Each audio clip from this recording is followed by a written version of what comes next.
seated. So we have our lessons and carols at 10 o'clock today. The sermon's not a part of that, so you kind of get the mini version of maybe what they would have heard at 10 had we had a sermon. So, we're in the heart of college football season. I know not everyone is a fan of college football, but I wanted to share kind of a brief story from that. Ramir Johnson grew up kind of in a tough part of New York. He was born in New York City.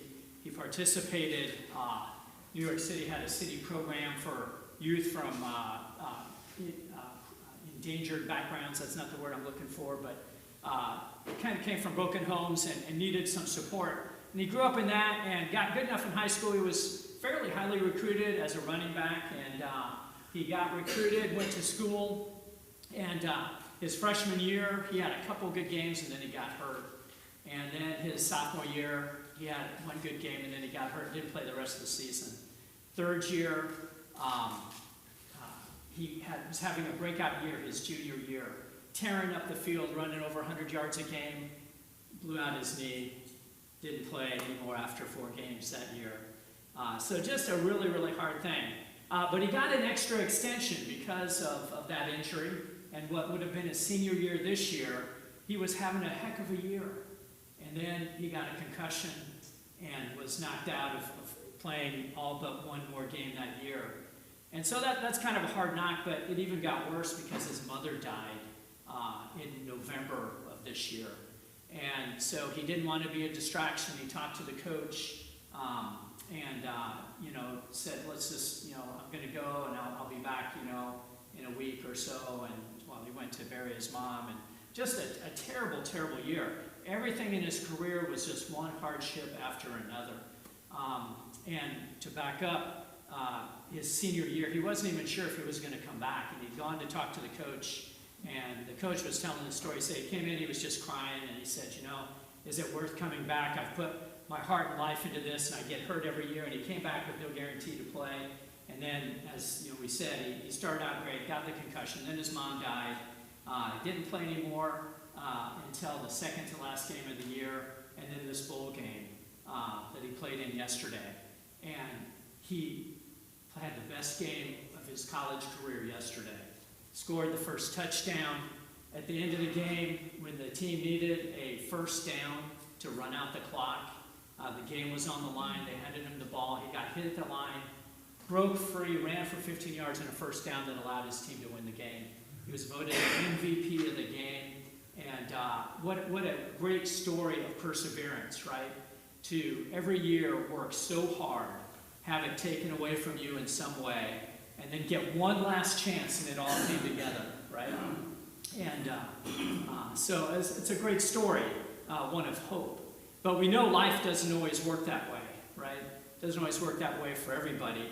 And so how do we, like Paul writes in his letter to the Hebrews, how do we run with perseverance the race that is set before us? He uses kind of a sports metaphor, When life is not going our way, when everything we hold precious or important to us gets taken away, or we get hurt, or we get sick, or whatever it might be, how do we stay the course to persevere to get the prize at the end, right?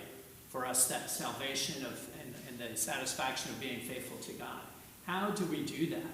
And the church reminds us of that difficulty. We're still in the midst of the Christmas season, but already 2 of our saints' days on our calendar have days where we remembered Stephen, the first martyr of the church, the day after Christmas. A couple days later, we remember the Holy Innocents, the children that were murdered by Herod because he wanted to make sure he killed Jesus and that he wasn't going to be around. And then right after that, we have Thomas Becket, Archbishop of Canterbury, who's murdered during worship in the cathedral because he would not bow to the King of England's demands on how the church should be run. Right? The church reminds us, we're in the midst of celebration, but wow, be careful, right? Be prepared because things can become very, very difficult in life. And one of the ways we persevere when things aren't going well in life is being aware of the words of God, what God has told us, how we should live, and the warnings we've had about how things do not always go right. And so the importance in not only knowing what God has promised to us and warned us and told us how we should prepare, but also the importance of using those words to share with other people.